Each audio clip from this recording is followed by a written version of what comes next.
오늘 산돌교회 예배를 영상으로 드리시는 산돌의 모든 성도님들을 주님의 이름으로 환영합니다. 오늘 우리가 어버이 주일로 지키고 있습니다.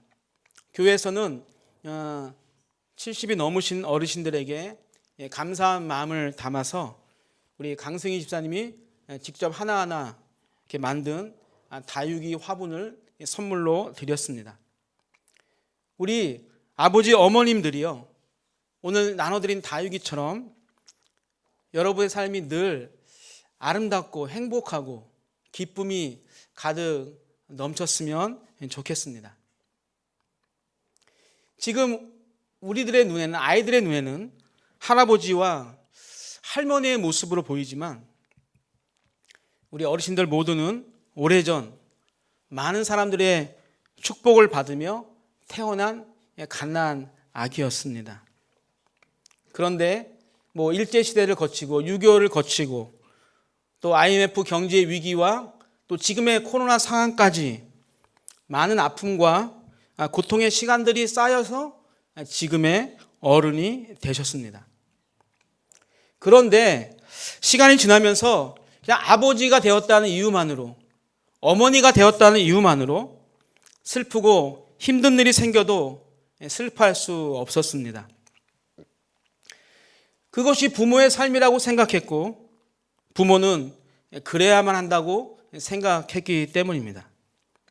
그러나 오늘 어버이 주일을 맞이해서 꼭 말씀드리고 싶은 것은 슬픈 일이 있으면 마음껏 슬퍼하시고 또 울고 싶을 때 마음껏 우시라는 거예요. 오늘 꽃을 받으신 분들 뿐만 아니라 오늘 함께하는 우리 산돌의 모든 아버지와 어머니가 그렇게 슬플 때 울고 또 아플 때도 우는, 왜? 그것이 바로 행복으로 갈 수 있는 길이기 때문입니다. 그래서 오늘 제목을 마음껏 슬퍼합시다, 그것이 행복입니다라는 제목을 가지고 우리 함께 나누길 원합니다. 사랑하는 산도교회 여러분들, 마음껏 슬퍼합시다. 그래서 우리 행복해집시다. 오늘은 슬픔을 부정할 수 없는 이 땅을 살아가는 우리가 어떻게 하면 그 속에서 참 행복을 찾아갈 수 있을까에 대해서 잠시 말씀을 가지고 나누길 원합니다. 우리의 슬픔 가운데 참 행복을 우리가 찾기 위해서는 먼저 우리가 충분히 슬퍼해야 합니다. 여러분, 오늘 본문에 나온 욥처럼 한꺼번에 모든 것을 잃은 사람이 세상에 과연 있을까요? 몇 명의 자녀 중에 정말 한 명만 잃게 되어도 그 슬픔을 감당할 수가 없을 텐데 10명의 자녀를 하루에 다 잃어버리고 그동안 일구어놓은 쌓아온 모든 재산을 다 잃어버리고 또 자신의 건강까지 잃어버린 욥은요, 성경을 보면 정말 처절하게 슬퍼하며 울었어요. 얼마나 울었을까요? 우리 16장 16절 다시 한번 보겠습니다. 읽겠습니다. 내 얼굴은 울음으로 붉었고 내 눈꺼풀에는 죽음의 그늘이 있구나. 아멘. 욥은 갑작스럽게 모든 것을 빼앗아간 그 자신의 상황을 한탄하면서 얼마나 많이 울었던지 울음 때문에 얼굴이 붉어졌고 눈꺼풀에는요 죽음의 그림자가 드리웠다라고 이야기합니다. 얼굴이 붉었다는 것은요, 얼굴이요 핏빛처럼 변해갔다는 거예요. 너무 울어서. 그리고 그 아픔이 얼마나 힘들고 어려웠던지 자신이 태어난 날, 그날이 없었으면 얼마나 좋았을까라고 하면서 자신의 태어난 그 생일날을 저주까지 하며 울부짖었습니다. 여러분, 부모의 삶을 살다 보면 슬픔의 현실을 부정할 때가 참 많은 것 같습니다. 아이들 때문이라도 눈물을 보이지 않는 경우가 굉장히 많이 있죠. 그러나 우리가 행복을 느끼려면 슬픔을 부정하는 어떠한 방어막도 쳐서는 안 됩니다. 어찌 보면 세상에서 가장 슬픈 것은요, 슬퍼도 슬픔을 표현하지 못하는 것입니다. 그렇다면 우리 하나님은 어떠하셨을까요?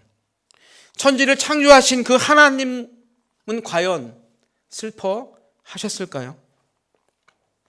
우리 창세기 6장 6절을 보겠습니다. 읽겠습니다. 땅 위에 사람 지으셨음을 한탄하사 마음에 근심하시고. 아멘. 창조하신 그 사람의 악함을 보시며 마음에 근심하셨어요. 이 근심이란 단어는요, 몹시 슬퍼하다, 마음이나 가슴을 아파하다라는 그런 뜻입니다. 사람을 창조하셨던 그 하나님도 사람이 죄악이 가득하고 또 생각하는 모든 계획이 악한 것을 보시고 몹시 슬퍼하셨습니다. 그러면 하나님의 아들 예수님은 과연 어떠하셨을까요? 요한복음 11장 35절입니다. 읽겠습니다. 예수께서 눈물을 흘리시더라. 아멘.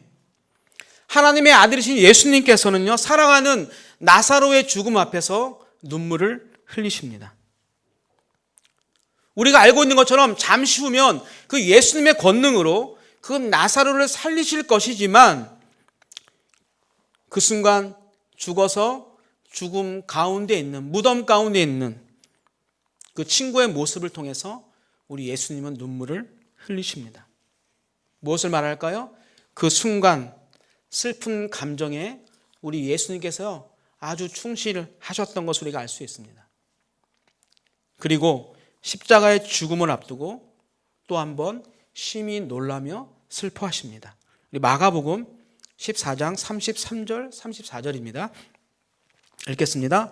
베드로와 야고보와 요한을 데리고 가실새 심히 놀라시며 슬퍼하사 말씀하시되 내 마음이 심히 고민하여 죽게 되었으니 너희는 여기 머물러 깨어 있으라 하시고. 아멘. 34절에 나오는 심히 고민하다라는 이 단어가 바로 아주 크게 슬퍼했다라는 그런 뜻입니다. 십자가의 죽음을 앞두시고 겟세마네 동산에서 기도하시면서 내 영혼이 죽음의 슬픔에 휩싸여 있다라고 우리 예수님께서 고백을 하시는 장면입니다. 여러분, 그렇다면 슬퍼하신 하나님과 눈물을 보이시고 슬퍼하신 예수님은 미성숙한 분일까요? 그렇지 않죠. 온전하시고 완전하신 분이 바로 하나님이고 바로 예수님입니다. 따라서 슬퍼하는 것이요, 미성숙하거나 연약해서 그런 것이 아니라는 거예요. 슬픔을 충분히 슬퍼할 수 있는 사람은요, 살아있는 사람이고 또한 회복의 소망을 가지고 있는 사람입니다. 아버지이기 때문에 또한 어머니이기 때문에 슬픔을 참지만 마시고 고통을 혼자만 감당하려고 하지 마시고 마음껏 슬퍼하시고 마음껏 우십시오. 그래야 행복 또 소망을 우리가 찾을 수 있게 됩니다. 그렇다면 어디에서 누구 앞에서 우리가 울 수 있을까요? 그냥 길 가다가 우리가 울면 되겠어요? 자녀 앞에서 우리가 매일같이 울면 되겠어요? 우리의 슬픔 가운데 참 행복을 찾기 위해서는 우리의 인생 가운데 슬픔의 그 골짜기, 슬픔의 터널을 지날 때 하나님을 향하여 우리가 울어야 합니다. 우리가 슬픔으로 우는 것은요, 우리가 슬픔에 갇혀있고 싶어서가 아니라 슬픔의 그 골짜기를 지나서 그 아름다운 행복의 언덕에 우리가 오르기 위해서 우는 것이죠. 동방의 의인이었던 욥이 얼굴이 핏빛이 되고 눈꺼풀에 죽음의 그림자가 드리울 정도로 울었다라고 말씀을 드렸습니다. 그런데 중요한 것은요, 그 눈물이 어디로 향하고 있느냐 하는 것입니다. 욥의 눈물이 향한 곳은 바로 이곳이었어요. 우리 20절입니다. 읽겠습니다. 나의 친구는 나를 조롱하고 내 눈은 하나님을 향하여 눈물을 흘리니. 아멘. 자녀와 모든 재산과 건강을 잃어버린 슬픔의 골짜기를 지나는 욥은 그 한없이 쏟아지는 눈물을 세상 가운데 쏟아낸 것이 아니라 바로 하나님을 향해 쏟아내었어요. 욥의 눈물은 그렇게 흘러 하나님께로 가게 되었습니다. 그리고 하나님은요, 그 눈물 골짜기 깊은 곳에서 욥을 새롭게 만나 주셨습니다. 욥은 무지한 말로 생각을 어둡게 하는 자가 누구냐라고 하는 예수님, 하나님의 질문에 무지한 말로 생각을 어둡게 하는 사람이 바로 자기 자신임을 깨닫고 바로 엎드려서 하나님 앞에 회개합니다.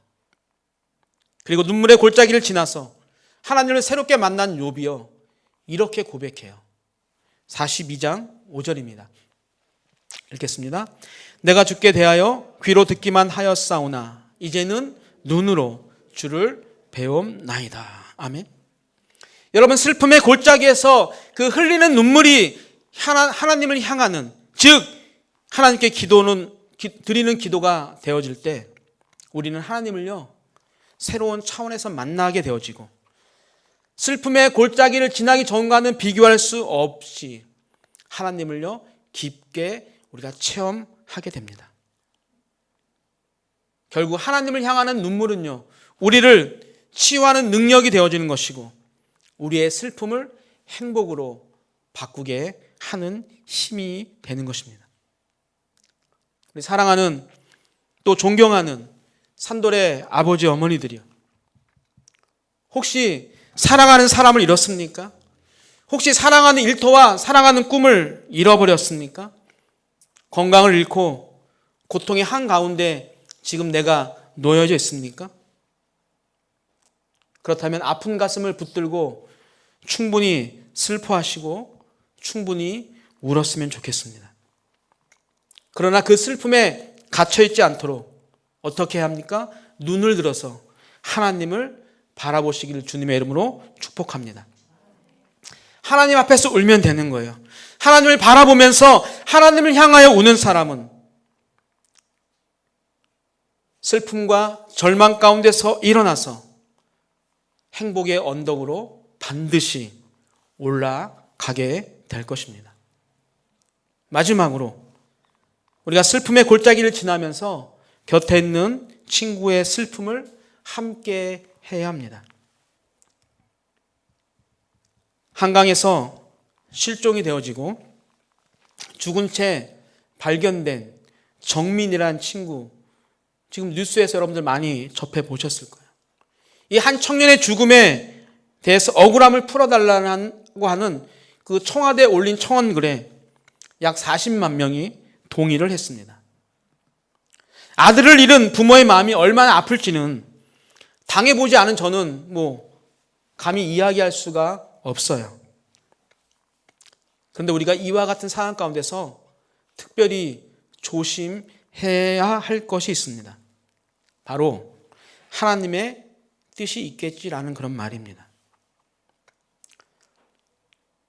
세월호 사건으로 딸을 잃은 한 전사님, 그 고통의 현장에 있으면서 사람들이 하는 말 중에 가장 듣기 싫고 가장 힘들었던 말이 바로 하나님의 뜻이라는 그런 말이었다고 합니다. 그럼 어떻게 하면 될까요? 예수님의 말씀처럼 우리 우는 자와 함께 울어주면 돼요. 함께 우는 가운데 나와 함께 하시는, 함께 우시는 그 하나님을 만나게 되어질 때 슬픔을 잊을 수가 있습니다. 슬픔의 골짜기를 지나는 누군가에게 가장 절실하게 필요한 사람은요, 하나님의 뜻이라고 말하는 그런 친구가 아니라 옆에서 묵묵히 함께 울며 함께 걸어가는 친구입니다. 여러분, 욥의 친구들도 처음에는 욥과 함께 7일 밤낮을 그냥 같이 울어 주었어요. 그냥 곁에서 울기만 했어요. 그런데 얼마 지나지 않아서 욥의 친구들이 입을 열기 시작하면서 욥의 상황을 판단하고 욥의 상황을 평가하고 욥을 정죄하는 사람들이 되고 말았어요. 전혀 도움이 되지 않았다라는 그런 말입니다. 힘들어하는 친구나 성도 곁에서 아무 말 없이 곁에 있어주고 그냥 함께 우리가 머물러 주면 됩니다. 그러면 언젠가는 상실의 아픔과 슬픔에서 반드시 빠져나오게 될 것이에요. 그때까지 곁에 있어주는 것이 진짜 친구입니다. 저는 산돌교회가, 연수 산돌교회가 그런 친구가 되었으면 좋겠습니다. 어떤 슬픔을 가진 자가 이곳에 오더라도 함께 울고 함께 걷는 우리 성도님들로 인해서 모든 슬픔이 치유되고 행복을 다시 찾는 그런 교회가 산돌교회가 되었으면 좋겠어요. 한 청년의 이야기를 들었습니다. 교회에서 앞에서 기타 치며 찬양하면서 정말 헌신하고 봉사했던 그 친구가 성도님들의 다르게 바라보는 그 시선 때문에 아파하고 슬퍼하고 지금 교회를 다니지 않고 있는 그런 안타까운 이야기를 들었어요. 제가 저희 교회로 전도하려고 계속 만나고 있어요. 만나려고 또 노력하고 있어요. 슬픈 골짜기를 지나며 슬픔에만 눈을 두지 않고 하나님께 시선을 두었던 욥은요, 새로운 시선을 열게 됩니다. 그런 욥에게 42장에 보면 하나님께서 그 미래형의 슬픔, 이제 슬픔을 당할 그 친구들과 함께 하라고 하세요. 그리고 3명의 친구들에게 수수 7과 순양 7을 가지고 내 종 욥에게 가서 너희를 위해서 번제를 드려라라고 말씀합니다. 욥이 너희들을 위해서 용서하는 기도를 나에게 하면 내가 그것을 기쁘게 받고 무지한 너희들을 진노로 하지 않겠다라고 말씀을 하시죠. 친구들은 하나님의 말씀대로였고 욥은요 기꺼이 친구들을 용서해달라고 기도했고 하나님은 욥을 기쁘게 받아 주셨습니다. 그리고 그날 하나님은요 욥의 모든 것을 완전히 회복시켜 주십니다. 자신의 그 아픔과 슬픔을 이해하기보다는 자신을 판단하려고 했던 그 친구들을 위해서 기도하라고 하는 그 하나님의 말씀에 우리라면 어떻게 과연 행동했을까? 어떻게 반응했을까요? 못해요, 하나님. 하나님이 나보다 더 잘 아시잖아요. 그들이 나를 얼마나 정죄했는지 난 못합니다. 라고 말하는 것, 거부하는 것이 지극히 상식적인 행동일 것입니다. 그러나 욥은요, 하나님의 마음을 이해할 수 없었지만 하나님의 말씀에 순종했습니다. 그랬더니 놀라운 복을 욥에게 허락하시죠. 42장 11절입니다. 읽겠습니다. 이에 그의 모든 형제와 자매와 이전에 알고 이들이 다 와서 그의 집에서 그와 함께 음식을 먹고 여호와께서 그에게 내리신 모든 재앙에 관하여 그를 위하여 슬퍼하며 위로하고 각각 퀘시타 하나씩과 금고리 하나씩을 주었더라. 아멘. 하나님의 말씀에 순종한 욥에게 친구들을 공경에서 피하게 하신 것은 물론이고 그 후에 욥의 형제와 자매와 이전에 알던 모든 자들이 찾아와서 함께 음식을 먹었고 욥의 재앙에 대해 판단하거나 충고하지 않고 함께 슬퍼하며 위로했다라고 이야기하죠. 그리고 이제는 더 이상 입으로 하는 것이 아니라 그들이 주머니를 열어서 각각 돈과 금고리 하나씩을 주게 됩니다. 물론 욥에게 그 돈과 금고리도 굉장히 큰 힘이 되었겠지만, 큰 위로가 되었겠지만 본문에서 말하는 그를 위하여 슬퍼하며 위로하고라는 이 말이 저는 욥에게 가장 큰 위로가 되었다라고 생각합니다. 그들의 진심 어린 슬퍼함과 위로가 욥을요 행복의 시간으로 이동시켜 주었습니다. 여러분, 이렇게 하나님은요 그 회복을, 슬픔을 함께하는 친구들을 통해서 찾아오게 하시는 것을 우리가 봅니다. 우리 사진 한 장 볼까요? 미국에서 일어났던 쌍둥이에 대한 이야기입니다. 카이리와 브리에일이라는 이 쌍둥이가 예정일보다 무려 12주, 그러니까 3개월이니까 한국말로 말하면 칠삭둥이인 상태에서 태어났어요. 그러다 보니 몸이 1kg도 나가지 않아서 어쩔 수 없이 그들은 태어나자마자 각각 인큐베이터 안에서 그들의 생명을 유지합니다. 그런데 안타깝게도 브리엘이라는 이 동생이요, 태어날 때부터 심장에 문제를 가지고 태어났는데 점점 심장이 일정하지 않고 호흡과 맥박이 일정하지 않아서 거의 이제 죽어가게 됩니다.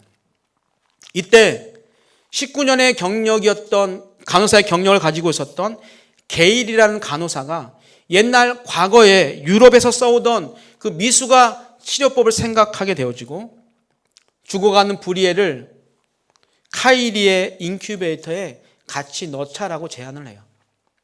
이것이 그러니까 병원의 규정상 맞지 않았기 때문에 의사가 고민하다가 어머니에게 동의를 구하고 브리엘을 옮겨서 카이리의 그 인큐베이터에 함께 나란히 눕힙니다. 여러분, 그때 놀라운 일이 일어나요. 건강한 카이리가 오늘 사진에 보는 것처럼 손을 뻗어서 아픈 그 브리엘의 어깨에 포옹하듯이 그를 안아줍니다. 더 놀라운 것은 그 순간부터 이 아팠던 브리엘의 심장이 안정을 찾기 시작했고 혈압과 체온이 정상으로 돌아오게 되었어요. 95년도의 일이니까 우리 큰아들하고 나이가 같겠네요. 지금은 건강한 두 자매로 성장해 있습니다. 의사의 어떤 처방도 그 아픈 브리엘을 건강하게 하지 못했지만 언니 그 카이리의 따뜻한 사랑의 포옹이 동생 그 브리엘을 건강하게 살리게 했습니다. 지금 내 옆에서 슬퍼하는 지체가 있습니까? 지금 내 옆에 힘들어하는 성도가 있습니까? 눈으로 보는 것으로 그치지 않고 여러분이 손을 뻗어 그 슬픔의 또 아픔의 골짜기를 지나는 친구의 슬픔과 아픔에 여러분 손을 얹고 우리가 함께 슬퍼할 때 여러분의 따뜻한 포옹이요, 카이리가 브리엘을 살렸던 것처럼 내 옆에 힘들어하는 누군가를 살리게 되는 생명의 포옹이 될 것입니다. 우리 사랑하는 산돌의 모든 아버지 어머니들, 그리고 우리 산돌의 모든 우리 식구들, 여러분의 슬픔을 하나님께 표현하시기 바랍니다. 그때 행복을 얻을 수 있습니다. 그리고 슬픔을 간직한 성도님들을 여러분의 손을 뻗어서 따뜻하게 안아주시기 바랍니다. 그러면 산돌의 공동체는 한 호흡으로 살아나는 행복을 날마다 경험하게 될 것입니다. 우리 그렇게 함으로 세상에 둘도 없는 정말 행복한 우리 산돌의 공동체가 되었으면 좋겠습니다. 어제 모교에 청년의 결혼식이 있어서 잠깐 결혼식에 갔다 왔는데 교회 상처받고 떠났던 한 집사님이 지금 섬기고 있는 교회 이야기를 하는데 너무 행복한 이야기만 하더라고요.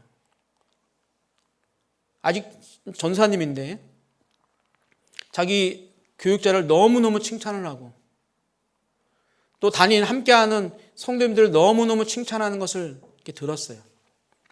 옆에서 듣고 있던 한 우리 후배 집사가 집사님 요즘 정말 듣기 힘든 그런 이야기를 들어서 너무 행복하다라는 이야기를 하더라고요.